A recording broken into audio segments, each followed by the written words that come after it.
Oh, hey there. I'm Rachel Hopler, and if you are positive and an optimist and you see the glass as half full, like I do, then appreciative inquiry might be a good strategy for you to think about. Just depends on your situation. It basically involves seeing glass as half full. So, appreciative inquiry, the appreciative part involves appreciating what we have, looking at the positive things in the company and the organization. And the inquiry part involves seeking out what those positive things are through a line of questioning and discovery. So, it is a systematic process. It does not just mean we are ignoring problems and being like, oh, everything is fine and wonderful, and like having this needlessly positive attitude for no reason. It means we're seeking out what's good so that we can replicate it and do it more. They follow a very specific model, 4D model, where you begin with discovery through questioning, you're framing your questions as seeking out what is going well, what is a wonderful asset of the company, what is something that is working correctly, processes and factors that have proven successful. And I think that one of the things I love about this method is that it doesn't promote defeat and resistance, right? Because you are asking questions in a positive light, what's going well, and it causes people to then naturally dream about what could be. Because we've done so much good, we can draw on those past successes to think about what we could be doing in the future. And once you've done that, you need to design the specific steps that will take you there. Start thinking about organizational structures and methods that can work to help you achieve that dream. And then it's just a matter of doing it, seeking out that destiny, deploying the strategies you've decided on and seeing it through to the end, and reaching those desired outcomes, and then probably starting over, reflecting on your positive outcomes and thinking about how we can improve even further. In the text in the course text, they mentioned a specific case study, which was helpful, and they talked about a specific company that did marketing, and they were like growing really fast and everything was going well.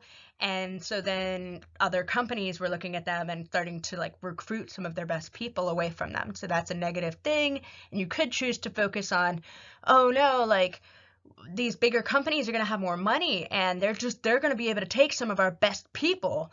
And instead of focusing on that as a negative problem, they sought out ways to make staying a really attractive thing. And they did that by talking to their people about their strengths. And they realized that their staff was just really strong. That was the best part of their company. And that if they lost their staff, that would mean the whole company would fall apart. So they got to retain their staff. So they started identifying how to engage them and make them a part of processes, reorganize, and provide opportunities for professional development. They came up with those strategies by talking to people, going through a process of inquiry to discover what those people loved about the company and what they loved about what they do, and letting them suggest ideas. This process takes time. It can be easy for them to kind of get impatient, like, all right, well, we just want to like do stuff. We want to implement things. And they get excited, but the process involves asking everybody about this shared vision, this dream that they want to achieve. And that's where you find some of your best strategies and methods, is by taking the time to inquire about the positive things that are going well and having that sort of shared vision. So with that in mind, in a more general sense, this method is, I think, going to be super effective in that type of situation where you've got really great staff, but they're not being utilized or they're not being given opportunities for leadership. And so they have more that they could give. And similarly, if you have systems, resources, but they're not organized well, it's not efficient, I think this could be a really great way to go. Inquire about what is going well and then start dreaming about how it could be better.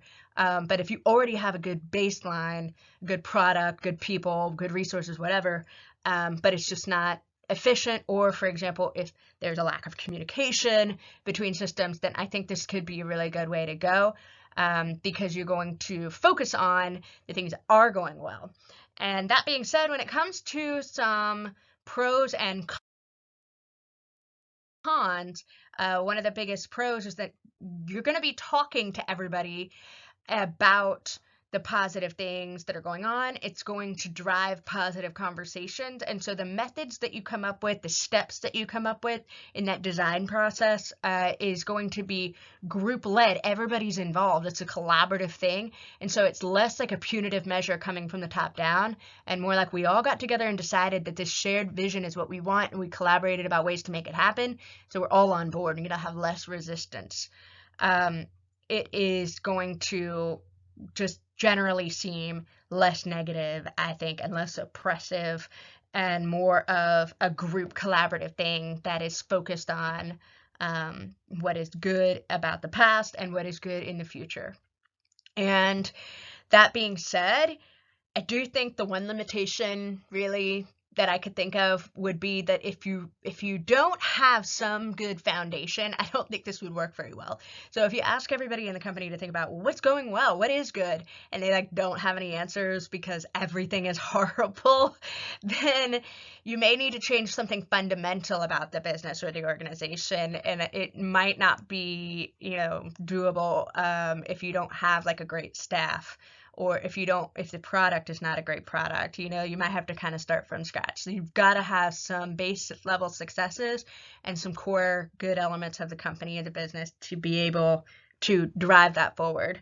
And the other thing I put in there is just that you do need patience, but I don't see that as a limitation of the method or the implementation strategy. I see that as just limiting what sorts of things this can be applied to because it's not something you can necessarily do in a crunch. You could, but I do think the inquiry process takes time to do properly, to involve everybody, and to get that vision, the shared vision from everybody. You need some time. So that's the appreciative inquiry method. I used a text and a few other websites that were very informative. So hope that's helpful.